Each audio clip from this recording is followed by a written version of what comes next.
തമിഴ്നാട് സംസ്ഥാനത്തായി ഇഷ്ടക്കണക്കിന് ശിവക്ഷേത്രങ്ങളുണ്ടെങ്കിലും ശിവൻ സ്വയംഭൂവായി അവതരിച്ച് മലമുകളിലിരിക്കുന്ന ഒരു ക്ഷേത്രമാണ് വെള്ളിങ്കിരി എന്ന് പറയുന്നത്. ദക്ഷിണ കൈലാസം എന്നാണ് കോയമ്പത്തൂരിലെ വെള്ളിങ്കിരി മലനിരകളെ വിളിക്കുന്ന മറ്റൊരു പേര്. 7 മടക്കുകളായി കിടക്കുന്ന ഈ മലനിരകൾ ട്രക്കിംഗ് പ്രേമികൾക്കൊക്കെ വളരെ ഇഷ്ടപ്പെടുന്ന അല്ലെങ്കിൽ പരീക്ഷിക്കാവുന്ന ഒരു ഇടം തന്നെയാണ്.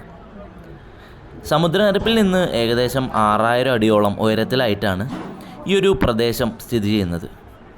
7 മലകൾ കയറി ചെന്ന ശിവൻ സ്വയംഭൂവായി അവതരിച്ചെന്ന് വിശ്വസിക്കപ്പെടുന്ന കൊടുമുടിയിലോട്ടാണ് നമ്മൾ എത്തിച്ചേരുന്നത്.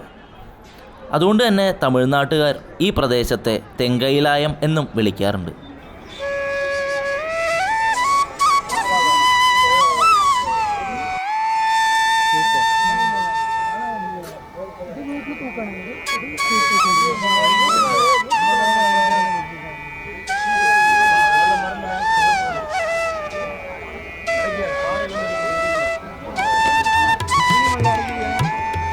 അങ്ങനെ 4 മണിക്ക് തന്നെ നമ്മളിവിടെ എത്തി. ഇനി മലകയറ്റം ആരംഭിക്കാൻ പോവാണ്.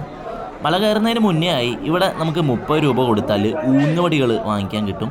ആ ഒരു വടി കുത്തി വേണം നമുക്ക് ഈ മലയൊക്കെ കയറാനായിട്ട് കേട്ടോ. നമ്മളേതായാലും 4 മണിക്ക് തന്നെ ഇവിടുത്തെ ക്ഷേത്രത്തിൽ പോയി ഒന്ന് പ്രാർത്ഥിച്ചതിന് ശേഷം മലകയറ്റം ആരംഭിക്കാനായിട്ട് പോവാണ്.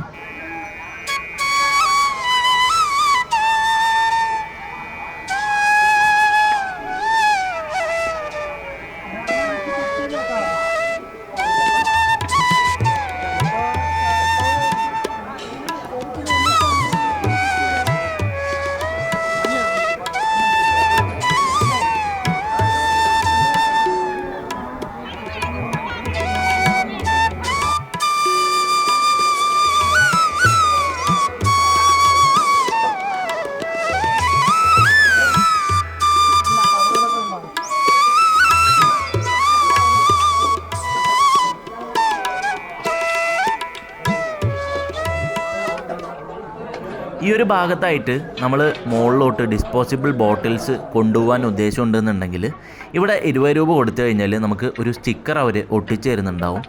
തിരിച്ച് താഴെ എത്തിയതിന് ശേഷം ആ ഒരു സ്റ്റിക്കറുള്ള ബോട്ടിൽ കാണിച്ചു കഴിഞ്ഞാൽ നമ്മൾ നേരത്തെ കൊടുത്ത 20 രൂപ നമുക്ക് അവർ തിരിച്ചു തരും കേട്ടോ. ഇതെന്ന് പറഞ്ഞാൽ അവിടെ പ്ലാസ്റ്റിക്കിൻ്റെ ഉപയോഗം കുറയ്ക്കാനായിട്ടാണ് അവർ ഇങ്ങനൊരു നടപടി ചെയ്തിട്ടുള്ളത്. ഏതായാലും നിങ്ങൾ ഈ 2 സൈഡും കാണുന്ന കൂട്ടിയിട്ട വടികൾ കണ്ടോ? ഈ വടികളെല്ലാം തന്നെ ഭക്തജനങ്ങൾ മുകളിലോട്ട് കയറിപ്പോയി തിരിച്ചു വന്നതിന് ശേഷം ഇവിടെ ഇട്ടിട്ട് പോകുന്ന വടികളാണ് കേട്ടോ. ചിലരെല്ലാം തന്നെ ഇത് വീട്ടിലോട്ട് കൊണ്ടുപോകുന്നതാണ് പറഞ്ഞു കേട്ടത്. പ്രത്യേകിച്ച് ഇത്രയും ദൂരം നമ്മൾ ഈ വടി കൊണ്ട് കുത്തി കയറി തിരിച്ചു വന്നതിന് ശേഷം അത് വീട്ടിലോട്ട് കൊണ്ടുപോയി പൂജാമുറിയിലൊക്കെ വയ്ക്കുന്ന പലരും ഉണ്ടെന്നാണ് എനിക്കിവിടെ വന്നപ്പോൾ അറിയാൻ കഴിഞ്ഞത്. അതുപോലെ ഈ ഒരു ക്ഷേത്രത്തിൻ്റെ ദർശന സമയം എന്ന് പറയുന്നത് കൊല്ലത്തിൽ പ്രധാനമായിട്ട് 3 മാസം മാത്രമായിരിക്കും ഇത് ഓപ്പൺ ആയിട്ടുണ്ടാവുക. അത് മാർച്ചിൽ തുടങ്ങി മെയ് മാസം അവസാനം വരെയാണ് ഇതിൻ്റെ ഒരു ദർശന ടൈം എന്ന് പറയുന്നത് കേട്ടോ. ഒരു 3 മാസത്തിൽ ഏത് സമയം വേണമെങ്കിലും നമുക്ക് മുകളിലോട്ട് കയറി ചെന്ന് ഭഗവാനെ കാണാൻ സാധിക്കും. അതുപോലെ തന്നെ പ്രധാനപ്പെട്ട മറ്റൊരു കാര്യം എന്ന് പറയുന്നത് ഈ ഒരു മലകയറ്റത്തിന് വരുന്ന സമയത്ത് നിങ്ങൾ നിങ്ങളുടെ കയ്യിലായിട്ട് പരമാവധി വെള്ളം സൂക്ഷിക്കാനായിട്ട് നോക്കുക. ഞങ്ങളിപ്പോൾ 2 പേരാണ് ഇങ്ങോട്ട് വന്നത് കേട്ടോ. ഞങ്ങളുടെ 2 പേരുടെയും ബാഗിലായിട്ടും 2 ലിറ്ററിൻ്റെ വെള്ളം ഞങ്ങളിപ്പോൾ സൂക്ഷിച്ചിട്ടുണ്ട്. ഇനി പോകുന്ന വഴിക്കായിട്ട് നമുക്ക് ചില ഉറവകളൊക്കെ കാണാൻ സാധിക്കും കേട്ടോ. ഇത് പ്രധാനമായിട്ടും ഉള്ളത് 2ാമത്തെ മലയിലും 4ാമത്തെ മലയിലും 6ാമത്തെ മലയിലും ആയിട്ടാണ് ഇതുള്ളത്. അപ്പോൾ അതുകൊണ്ട് തന്നെ ഈ മലകളിലൊക്കെ ആയിട്ട് നിങ്ങൾക്ക് സൈഡിലായി ഒരു വെള്ളത്തിൻ്റെ ഉറവ കാണാൻ സാധിക്കും. അവിടുന്ന് വെള്ളം പിടിച്ച് കുടിച്ചൊക്കെ നിങ്ങൾക്ക് മുകളിലോട്ട് കയറി ചെല്ലാം കേട്ടോ. ഇനി നിങ്ങളിവിടുത്തെ കടകളിൽ നിന്നൊക്കെയാണ് വെള്ളം വാങ്ങുന്നതെന്നുണ്ടെങ്കിൽ തീർച്ചയായിട്ടും ആ ഒരു വില നിങ്ങളെ ഞെട്ടിച്ച് കളയും. കാരണം 20 രൂപയുടെ ബോട്ടിൽ മുകളിലോട്ട് കയറുമ്പോൾ അത് 40 രൂപയും 60 രൂപയൊക്കെയാണ് നമ്മുടെ കയ്യിൽ നിന്ന് ഈടാക്കുന്നുണ്ടാവുക. അതുകൊണ്ട് തന്നെ വെള്ളത്തിൻ്റെ കാര്യം ഒന്ന് നേരത്തെ ശ്രദ്ധിക്കുന്നത് നല്ലതായിരിക്കും.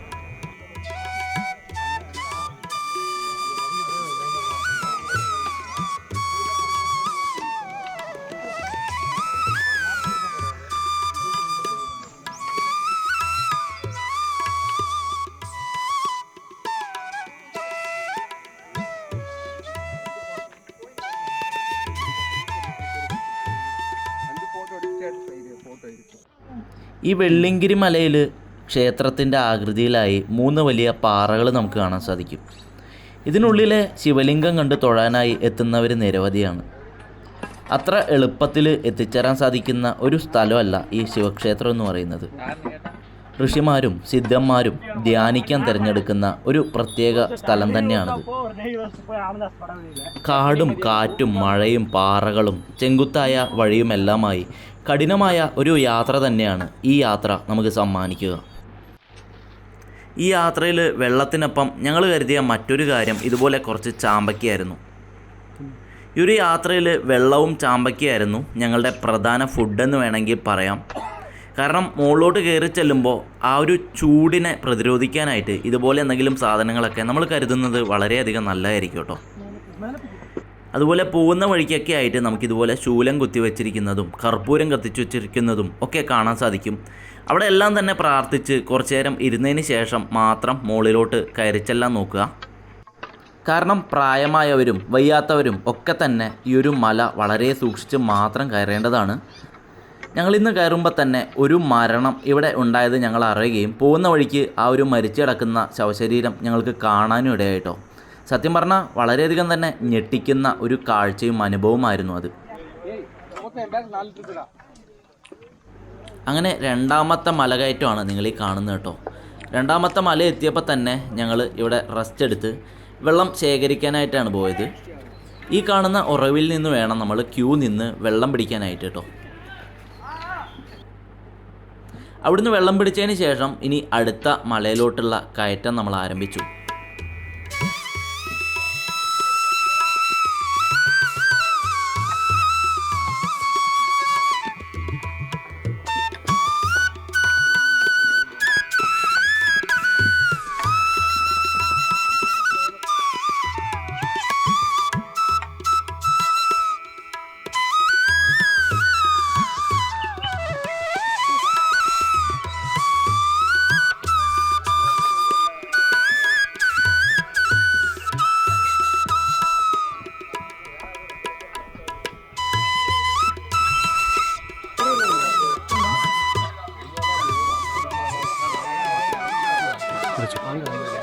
അങ്ങനെ നാലാമത്തെ മലയും കഴിഞ്ഞ് അഞ്ചാമത്തെ മലകയറ്റം ആരംഭിച്ചപ്പോഴാണ് വഴിയിൽ ചുക്കുമല്ലി കാപ്പി വെക്കുന്നത് കണ്ടത്. ഓരോ ചുക്കുമല്ലി കാപ്പി അടിച്ച് പതുക്കെ ഈ കാണുന്ന കാഴ്ചകളൊക്കെ കണ്ട് വീണ്ടും ഞങ്ങൾ മലകയറ്റം ആരംഭിച്ചു.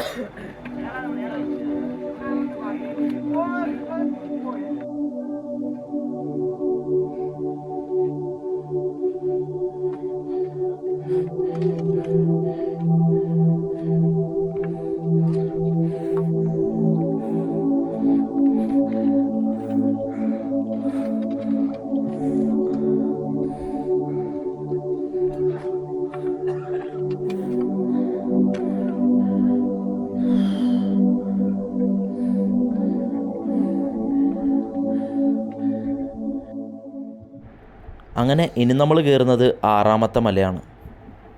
ഒരു ടോർച്ചിൻ്റെ വെളിച്ചമില്ലാതെ ഇനി നമുക്ക് മുകളിലോട്ട് കയറി ചെല്ലാൻ സാധിക്കില്ല. അതുകൊണ്ട് തന്നെ ഞങ്ങൾ രണ്ടുപേരും 2 ടോർച്ച് അടിച്ചാണ് പിന്നെ മുകളിലോട്ട് കയറാൻ തുടങ്ങിയത്. പോകുന്ന വഴിക്ക് ആറാമത്തെ മലയിലായിട്ട് കൂടെ നമുക്കിതുപോലെ കുറച്ച് കടകളൊക്കെ കാണാൻ സാധിക്കും. ഇവിടെയായിട്ട് സൂപ്പുകളും അതുപോലെ കാപ്പികളും ഒക്കെ തന്നെ നമുക്ക് വാങ്ങി കുടിക്കാവുന്നതാണ് കേട്ടോ. ഇവിടെ ഒരു പ്രത്യേകതരം കിഴങ്ങ് വെച്ചിട്ടുള്ള സൂപ്പ് നമുക്ക് വാങ്ങിക്കാൻ സാധിക്കും. മുടുവെട്ട് കിഴങ്ങ് എന്നാണ് ഈ ഒരു കിഴങ്ങിനെ ഇവർ വിളിക്കുന്നത് കേട്ടോ. അതുപോലെ തന്നെ രാജവണങ്ങി എന്നും ഈ ഒരു കിഴങ്ങിന് പേരുണ്ട് എന്നാണ് പറഞ്ഞു കേട്ടത്. 30 രൂപ കൊടുത്തു കഴിഞ്ഞാൽ ഒരു ഗ്ലാസ്സിൽ നിറച്ചും ഈ ഒരു സൂപ്പ് നമുക്ക് കുടിക്കാൻ സാധിക്കും കേട്ടോ. പ്രധാനമായിട്ടും ഈ ഒരു കിഴങ്ങ് സൂപ്പ് നമ്മൾ കുടിക്കുന്നത് കൈമുട്ട് വേദന കാലുമുട്ട് വേദന പോലെയുള്ള വേദനകൾക്കൊക്കെയാണത്രേ. അങ്ങനെ ആറാമത്തെ മല കൂടെ കയറി ഇറങ്ങിയതിന് ശേഷം നമുക്കിതുപോലെ ചെറിയൊരു നദി കാണാൻ സാധിക്കും. ഇവിടെ കുളിച്ച് വേണം അത്രേ മുകളിലോട്ട് 7ാമത്തെ മല കയറാൻ തുടങ്ങാനായിട്ട്.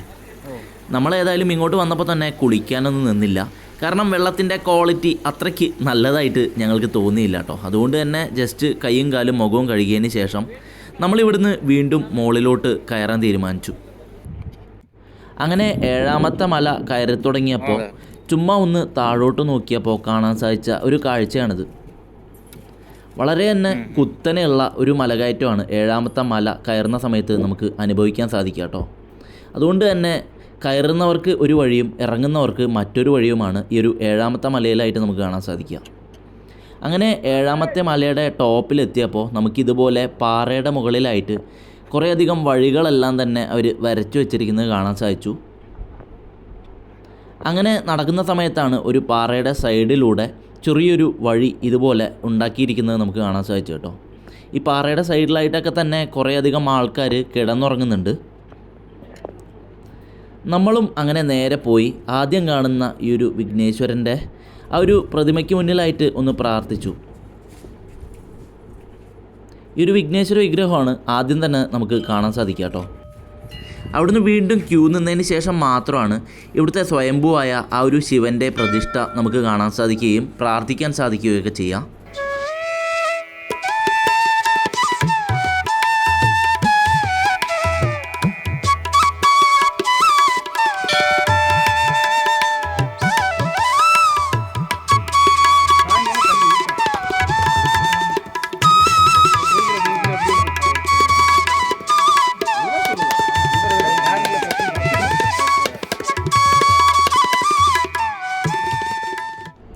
അങ്ങനെ രാത്രി 10-10:30 ഞങ്ങൾ മുകളിലോട്ട് എത്തിച്ചേർന്നത് കേട്ടോ. എത്തിയതും നേരെ ദർശനത്തിന് ശേഷം തൊട്ടടുത്ത് കണ്ട ഒരു പാറയുടെ സൈഡിലോട്ട് പോയി അവിടെ തന്നെ ഭക്ഷണവും കഴിച്ച് അവിടെ കുറച്ചു നേരം കിടന്നുറങ്ങി.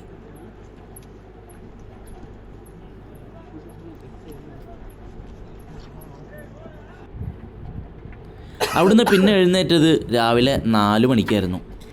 രാവിലെ 4 മണിക്ക് എഴുന്നേറ്റ് നേരെ ഒരിക്കൽ കൂടെ ദർശനം കണ്ടതിന് ശേഷം ഒരു 4-4:15 തന്നെ താഴോട്ട് ഇറങ്ങാൻ തീരുമാനിച്ചു.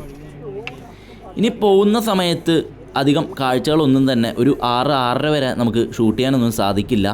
കാരണം അത്രയ്ക്കും കൂരാക്കൂരി ഇരുട്ടിലാണ് നമ്മൾ പിന്നെ താഴോട്ട് ഇറങ്ങിയത്.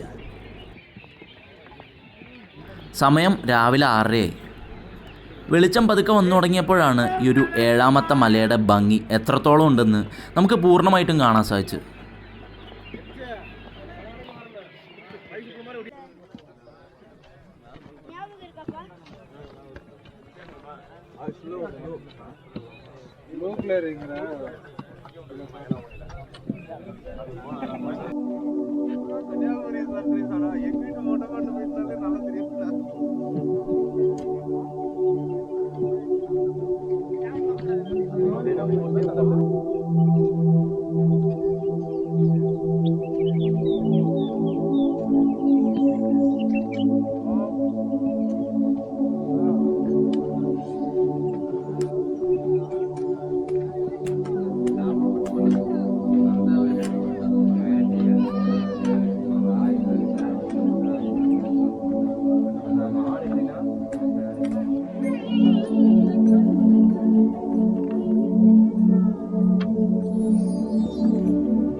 ഈ മല കയറാൻ വരുന്നവരുടെ പ്രത്യേക ശ്രദ്ധയ്ക്ക് മറ്റ് കുറച്ച് കാര്യങ്ങളൂടെ പറഞ്ഞുതരാം.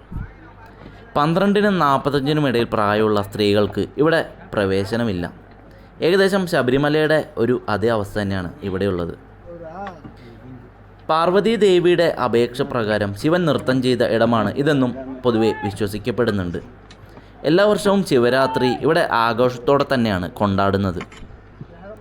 ഓരോ മണിക്കൂർ കൂടുമ്പോഴും നമ്മുടെ ഗാന്ധിപുരം ബസ് സ്റ്റാൻഡിൽ നിന്ന് ഇവിടേക്ക് ബസ്സുകൾ ഓടുന്നുണ്ട്. പ്രശസ്തമായ ആദ്യോഗി ക്ഷേത്രത്തിനടുത്തായിട്ടാണ് ഇത് നേരെ എത്തിച്ചേരുക. ഇവിടെ നിന്നും മലയുടെ ചുവട്ടിലേക്ക് ഷെയർ ഓട്ടോ ആളൊന്നിന് 30 രൂപയ്ക്ക് നമുക്ക് ലഭ്യമാണ്. ഓട്ടോ ഇറങ്ങിയ ഉടൻ തന്നെ നമുക്ക് ആവശ്യത്തിന് വെള്ളവും എല്ലാം തന്നെ കരുതി നേരെ മലകയറ്റം ആരംഭിക്കാം. നിങ്ങൾ ഈ കാണുന്ന വഴികൾ കാണുമ്പോൾ തന്നെ മനസ്സിലായിട്ടുണ്ടാവുമല്ലോ എന്തുകൊണ്ടാണ് ഈ ഒരു മുളവടി വാങ്ങി കയ്യിൽ വയ്ക്കാനായി ഞാൻ പറഞ്ഞതെന്നുള്ളത്. വെറും 30 രൂപ കൊടുത്ത് താഴെ നിന്ന് വടി വാങ്ങിക്കഴിഞ്ഞാൽ തീർച്ചയായിട്ടും മുകളിലോട്ട് എത്തുമ്പോഴാണ് അതിൻ്റെ ഒരു ആവശ്യകത നമുക്ക് ശരിക്കും മനസ്സിലാവുക. 7 മലകളിൽ ആദ്യത്തെ മല താണ്ടാനായി ഏകദേശം 30-45 മിനിറ്റ് സമയം നമുക്ക് ഓരോരുത്തർക്കും എടുക്കാം. ഏറ്റവും കഠിനമായ യാത്രയാണ് ഏറ്റവും ആദ്യത്തെ മലകയറ്റം എന്ന് വേണമെങ്കിൽ പറയാം. ഇത് കയറി മുകളിലോട്ടെത്തിയാൽ ഭക്ഷണശാലകളും പാനീയങ്ങളും ഒക്കെ നമുക്ക് വിൽക്കുന്ന കടകൾ ഏകദേശം 6ാമത്തെ മല വരയ്ക്കും നമുക്ക് കാണാൻ സാധിക്കും. നമുക്ക് മൊത്തത്തിൽ മല കയറാനും ഇറങ്ങാനുമായിട്ട് ചുരുങ്ങിയത് 12 മണിക്കൂറെങ്കിലും വേണ്ടി വന്നിട്ടുണ്ടാവും. അതായത് പോകുമ്പോൾ 6 മണിക്കൂറും തിരിച്ചിറങ്ങാനായി 6 മണിക്കൂറുമാണ് നമ്മൾ എടുത്തത് കേട്ടോ. തിരിച്ചിറങ്ങി എത്താറാവുന്ന സമയത്ത് നമുക്കിതുപോലെ ഒരു ഗുഹാക്ഷേത്രം കൂടെ കാണാൻ സാധിക്കും. നിങ്ങൾക്ക് ആവശ്യമുണ്ടെങ്കിൽ മാത്രം ഈ ഒരു ക്ഷേത്രത്തിലോട്ടൊക്കെ പോയി തൊഴുകാവുന്നതാണ്. ഇല്ലെങ്കിൽ നേരെ എത്രയും പെട്ടെന്ന് താഴോട്ട് ഇതുപോലെ ഇറങ്ങി വരാവുന്നതാണ്. അങ്ങനെ താഴോട്ട് ഇറങ്ങി വരുന്ന സമയത്താണ് നമുക്ക് ഇങ്ങനെ കൂട്ടിയിട്ട ആ ഒരു മുളവടികൾ ഇങ്ങനെ കാണാൻ സാധിക്കുക കേട്ടോ. സത്യം പറഞ്ഞാൽ കാണുമ്പോൾ തന്നെ ഞെട്ടിപ്പോകുന്ന അവസ്ഥയിലാണ്. അത്രയ്ക്കും മുളവടികളാണ് ഇങ്ങനെ കൂട്ടിയിട്ടുള്ള അവസ്ഥയിൽ നമുക്ക് കാണാൻ സാധിക്കുക. അങ്ങനെ ഉച്ചയ്ക്ക് 11 മണിക്ക് താഴോട്ട് എത്തിയ ഞങ്ങൾ ഇവിടെ കിട്ടിയ അന്നദാനവും കഴിച്ചതിന് ശേഷമാണ് പിന്നെ പതുക്കെ വീട്ടിലോട്ട് യാത്ര തുടങ്ങിയത്. നമ്മുടെ ഈ ഒരു വെള്ളിങ്കിരി യാത്ര പോലെ തന്നെ ഇനിയും കുറേ അധികം യാത്രകളുമായി നമ്മുടെ ഈ ഒരു ചാനലിൽ നമുക്കിനിയും കാണാം. അതുവരയ്ക്കും എല്ലാവർക്കും ബൈ ബൈ.